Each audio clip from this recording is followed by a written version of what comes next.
Ladies and gentlemen, welcome back to No Filter Gen Z. I'm your host, Camden. I'm joined with some of my friends today, John Wyatt, Fidana Dorcius. Welcome back to the show, both of you. Both been Hi. on before. Yeah. And we are just basically young Americans fighting to defend the truth and speak up for the issues that really matter in the country. And today I want to start off with something kind of funny. We'll get to the debate because that just happened. But before we get to the debate, I just want to tell you guys, both of you, I'll just show you a picture real quick. This is what happened a few days ago. And this was not on my bingo card for 2024, but this is what we saw. This is not Photoshop, by the way. This is a real picture. Yeah. Yep. So there was like this meeting or something that Biden went into the room, and they all had Trump shirts on, so I was a little confused, like what was going on. But Biden said, "Hey, let me get that hat." He puts it on, and you never know what's going on anymore. So, what do you guys think about this, John? I was confused. I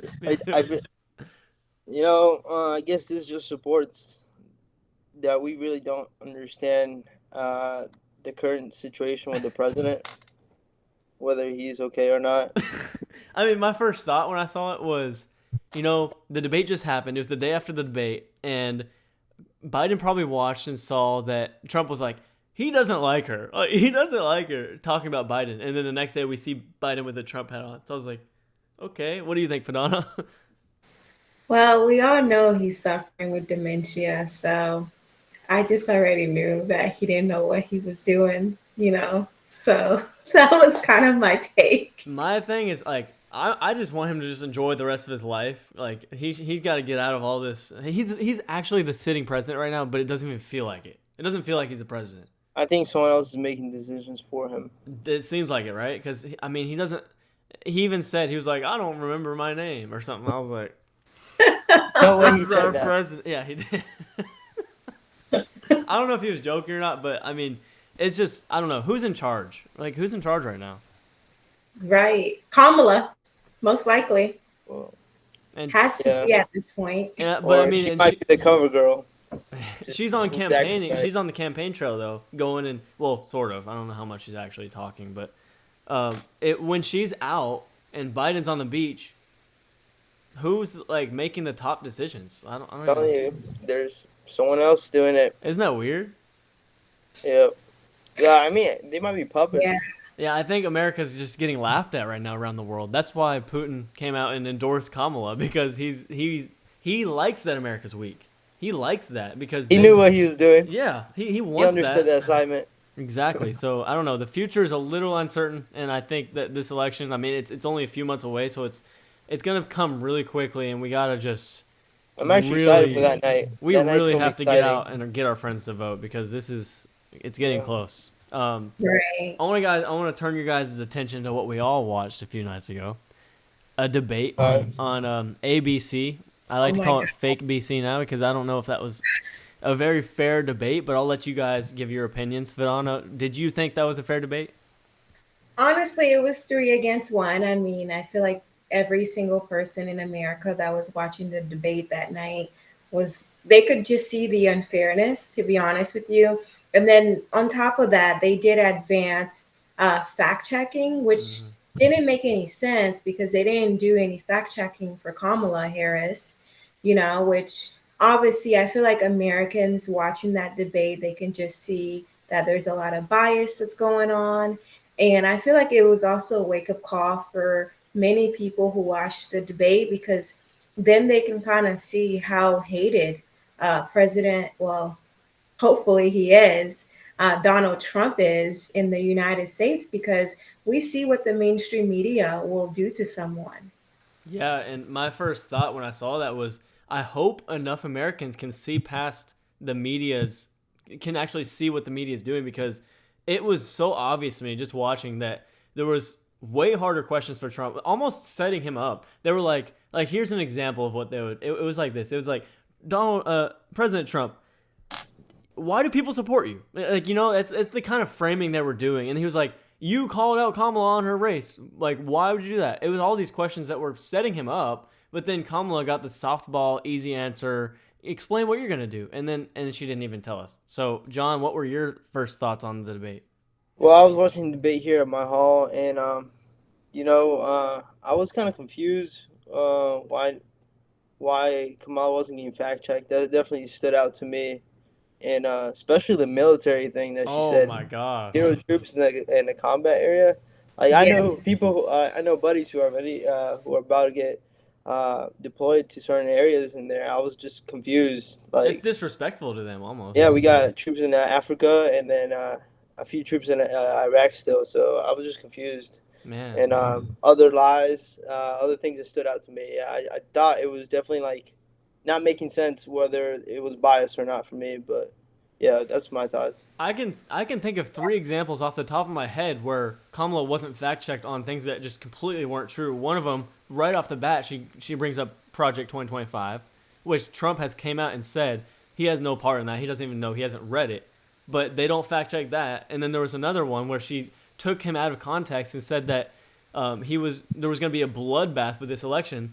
And if you watch the actual context of what Trump said when he said that was the auto industry and the economy are in a bloodbath. So they take him out of context and don't fact check Kamala when she brings these things up. But then when it's Trump, it was It was almost on the like spot. the one Yeah. guy, the guy moderator was almost debating Trump more than Kamala. So I was like, I don't know. I had a weird feeling. I think a lot of people probably saw the truth on how these biased moderators took that. But Yeah, for Fadana, sure. do you think it stood out to enough people?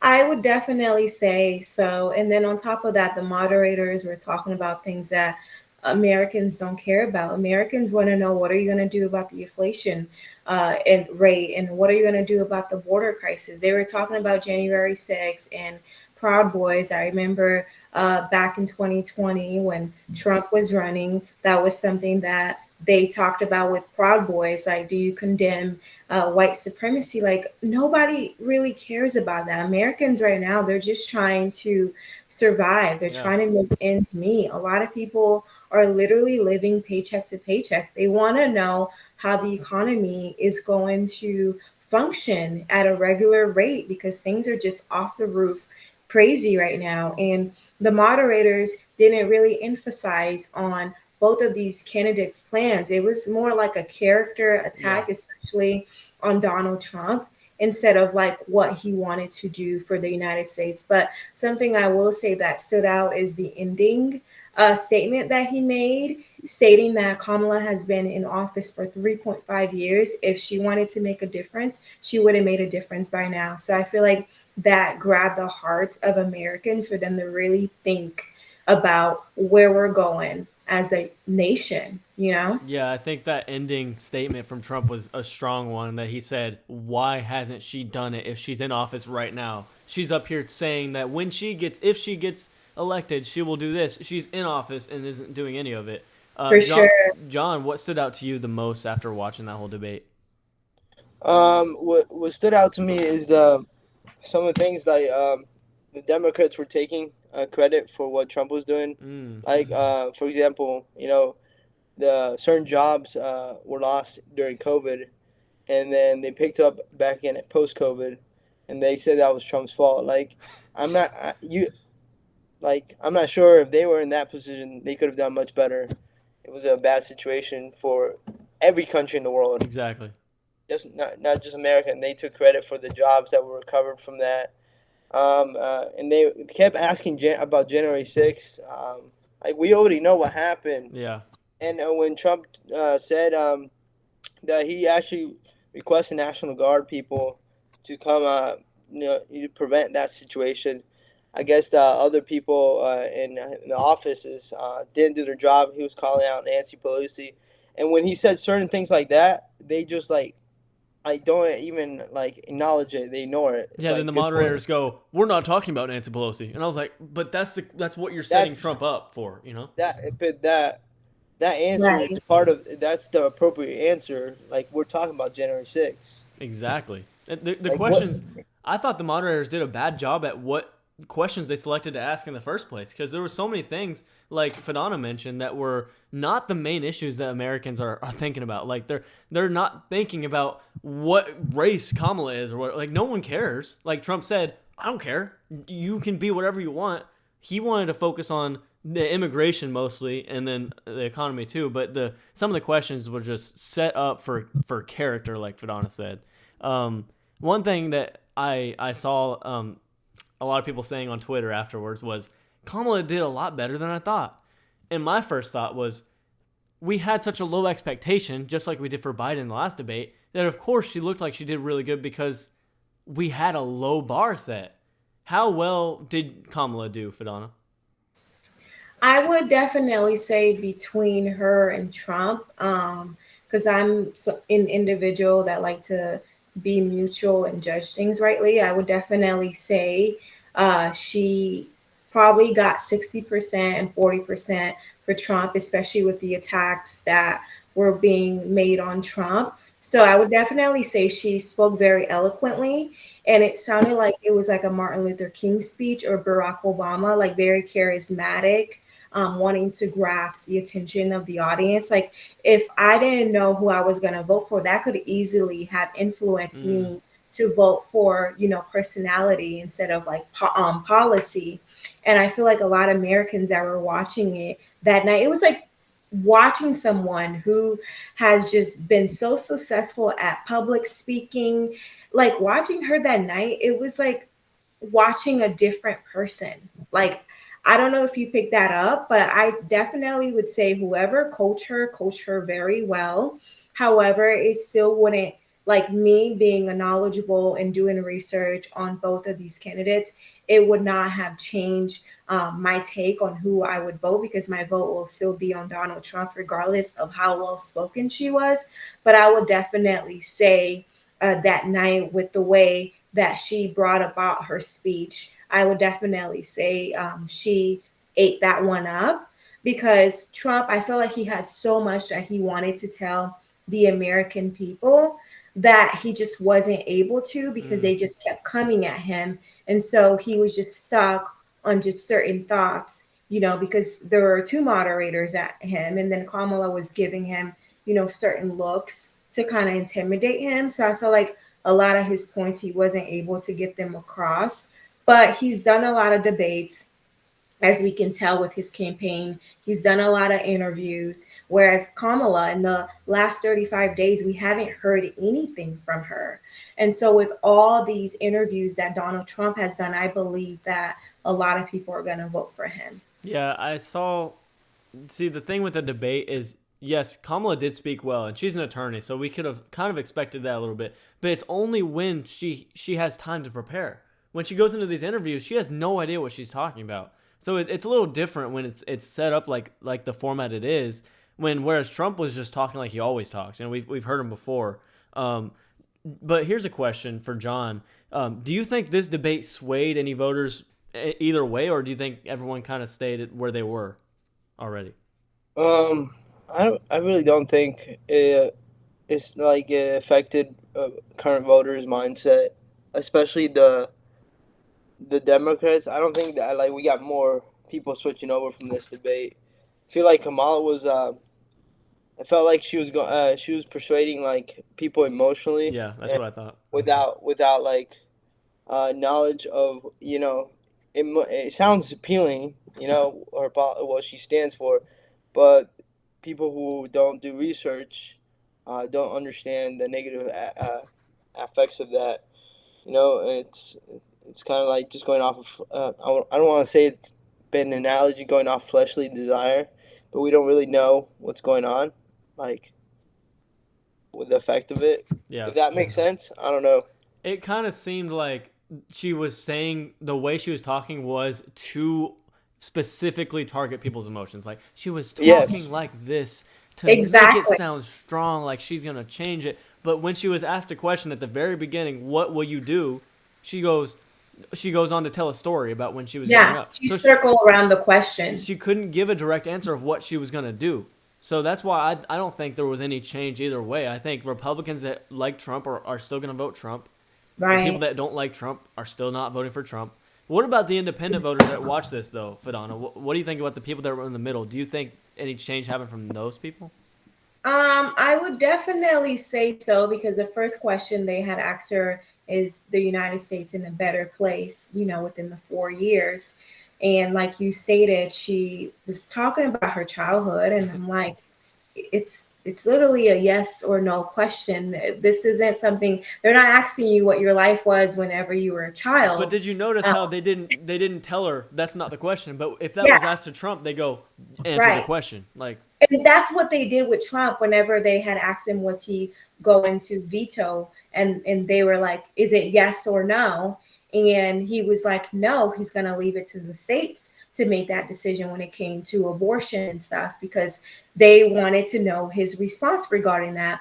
But with Kamala, she didn't say yes or no. She just kind of circled around the question. yeah, And to be honest with you, for her to start out like that, I felt like that was a great eye opener for a lot of Americans, because then a lot of Americans can say, well, she doesn't really give us any clarity on where she stand on anything, because if you're beating around the bush, you're not direct with people. Even while listening to her, she changed her views on guns. She's like, yes, I'm a gun owner. And I remember she stated previously that she was going to implement a program where a people could buyback. sell their guns. So it's kind of like, what is going on? Like I told you, she is good at being a chameleon for sure, Yeah, like changing colors real quick to appease the viewers. But I would definitely say, for those that have been in the middle ground and doesn't know whether or not they want to vote for Trump, I would definitely say, watching this debate, they can kind of see where Kamala stand and where Trump stand. And even the ending, I felt like Trump got a lot of people's hearts with the last statement that he made. So I feel like for sure, it will change the independence mindset about voting for him. And, you know, come November 5th, I'm believing that hopefully the red wave will win and that Trump will be seated in the White House. yeah. And you brought up a good point with how she flipped her opinion on issues that she used to have completely different ones right before the election. There was two other moments like that. There was one with taxes, where she said she wants to lower taxes, but then I actually saw a video of this where they go back to 2020, and she goes, "We're gonna have to implement higher state taxes and all these things that have no correlation to what she's saying in these issues in the debate." So Exactly. and I hope enough people see that she's just trying to sway the Yeah. voters. She's trying to capitalize on the in between, the moderate issues, when that's not really her stance. Right. And then with the abortion issue, when Trump was asked about it, it's funny because Kamala was like, he's going to implement a national abortion ban, and Trump literally goes, it's never going to reach my desk if I'm president because we gave it back to the states to decide. And they Exactly. did not like that answer, but that's the right answer in my opinion. So, Exactly. John, what do you think were the key moments of this debate? Like, what stood out to you most from either side? Um, I'm not like key moments. I mean, I really didn't see anything that like impressed me. It was just a bad debate. Mm, I don't really have a good foundation based off a bad debate. So, that's a fair answer. it I was mean, it was tough. I saw moments that were bad from each side, though. Like, I'll call it out. On Trump, there was one moment where Mm. they asked what would he do about the if they took away the Affordable Care Act, what would he bring as a new plan? He said we have concepts of a plan. Yeah, And I I saw didn't that. like that because that's Yeah. just leading people to believe he doesn't have one. And Yeah. so that was a moment where I saw I, weakness It in didn't Trump. give people clarity Yeah. listening to that. And I feel like, because it's, people nowadays in our generation, things can go viral, If that, and yeah, that I'm one seeing clip. like memes or videos, or even him mentioning the cats or the dogs. I feel like that was something that he didn't necessarily have to say Yeah. either, because now it's just taking off like on social media. And then on top of that too, it can look like there's hatred on a particular group of people, too. I just feel like he had a whole bunch of information and he was just too over prepared, in that, that he was just letting everything out, I almost feel like all he at got a once. little bit he let his temper get to him a little bit with how they were treating him during the debate. Like there was one part where when they asked him about the color, he just like said, "I don't know, like I don't care," and I was like, "That's a Yeah, little bit of I haven't seen that from Trump in a debate." So they right. were getting under his skin, which that's what they wanted to do I in mean, the I, first I place, would right? too. Like, now that's a little aggravating, but like, when it comes to those situations, like since how close this debate is, and I mean, these sides. November 5th is going to be so close. Yeah, I think Trump got to capitalize on that. You know, he can't be seeing concepts and plan. Every I little know. thing he says, like he got to capitalize on it. So yeah, I will say that I agree with you Yeah, on that point. and if the voters look at like those main issues of how is their life better than it was 4 years ago, I think Trump could have done a little bit of a better job at bringing that up more about what has Kamala done. Like he did at the end really good, and maybe he was saving that for the because he had the final word. Like they did a coin toss, and he had the Right. final word. So maybe he was waiting. But I do think there was a little bit more opportunity that was missed just on both sides, really. But especially Right. with Trump on these key issues that he let them get under his skin. And I actually wish that he would have called them out, the moderators, more because we saw the bias. Like I saw it. I wish he would have just said, I think his name is David. Like David, what kind of question is that? That's not what the American people care about. So if we saw that a little bit more, I think it would have changed some. But I mean, looking past this debate, it's over now, and it was. I mean, there was moments from each side, but now, what's the next move from each campaign, Fadana? Um, What do you think would change voters' minds at this point? Because we're close. We're getting close. I mean, maybe with the VPs, with the debates that they have coming up, maybe the VPs might emphasize certain things that perhaps Trump missed or even Kamala missed. I mean, I don't really know what Tim could really cover that, because I feel like they have a concept of a plan Yeah, too. they just did a better job at not saying that, but they don't Yeah. really have a plan. Right, exactly. And so I feel like whatever Trump didn't cover, whatever Kamala didn't cover, I feel like it's up to both of these two VPs to bring it and really cover it. It's a good point. Personally, for me, with the debate, if I was Trump, like you stated, I would have called the moderators out. I would have been like, excuse me, but I'm not debating you. I'm Yeah. here to debate my opponent that's right next to me. So I would have definitely addressed them instead of letting them constantly keep nitpicking. It was basically watching someone get bullied, Yeah. and there was really no one there to defend him. So obviously he was getting irritated and he couldn't really think right at that moment. And then even then, just the body language, Kamala did this, which is like asserting like body dominance. Yeah, she tried to do it. So totally, she was trying to dominate Trump, in the debate. So I feel like the VPs just got to bring it with their debate with each other, and hopefully that can kind of finalize just the American hearts regarding what they're going to do November 5th. Yeah. All right, John. Who won the debate, and does it matter?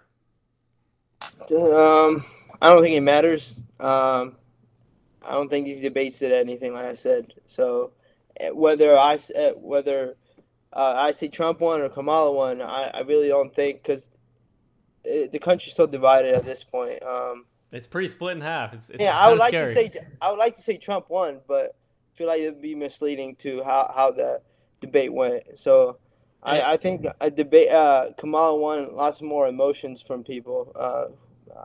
To be fair, that's my opinion. Maybe I'm wrong. And the key thing to think about is like this debate is to set up the election. That's the real win, like when you win or lose is the election. So, John, what is the next move you think that either one could make that would sway the voters at this point?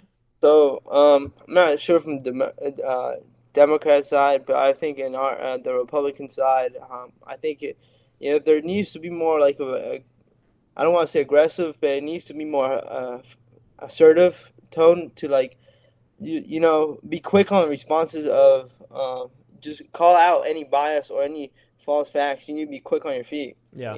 Quick. And if you I just say something like along those lines. I think the main thing that we need to focus on now, like I think most voters know what they're doing, but we need to find a way to secure every state elections because Exactly. It's close, right? we can't let the illegal immigrants come in and vote. I saw one in I think it was either Georgia or a state like that, a swing state. They already found illegal immigrants trying to register to vote. So there's already some people trying to do it. So we have to stop that, or else like that's a key.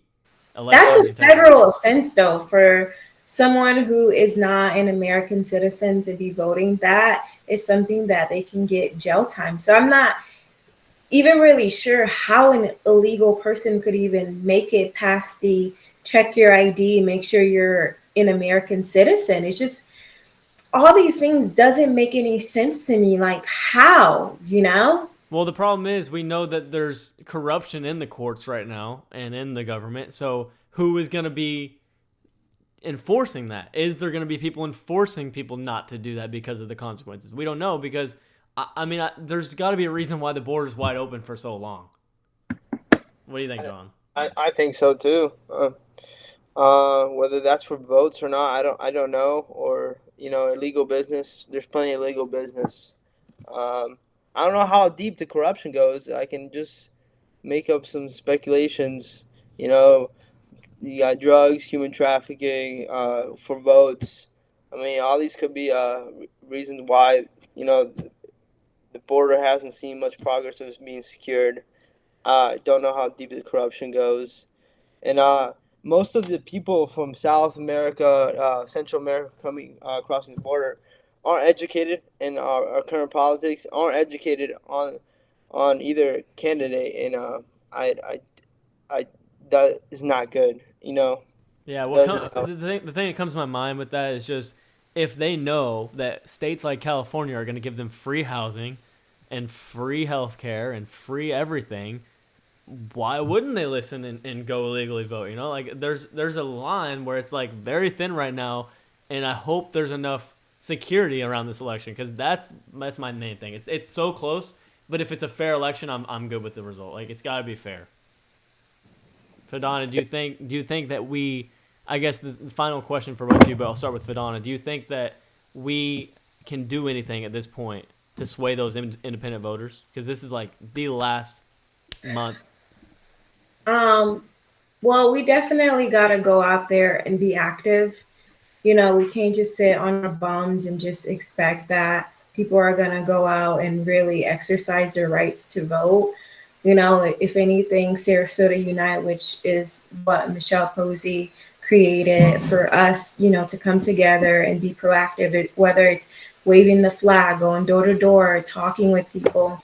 I feel like that's the best way to really get people to really go out there and vote, and then also for people, just like what we're doing here right now, I feel like Having it's conversations. reaching, independent people that are like on your social media platform or on YouTube, Mm-hmm. especially our generation, Kim, I believe that we're making an influence because not many people our age are speaking out about what's happening Exactly. politically. So I definitely feel like those who are independent, because I feel like a lot of people in our generation are in the middle ground. They don't really know, nor do they really care. So I feel like the more and more we become more vocal, we go out in the community and are informing people, then I feel like it would sway the hearts of the independent voters to go more on the right side of Yeah, things. that's really good. And then John, how about you? What do you think we can do now?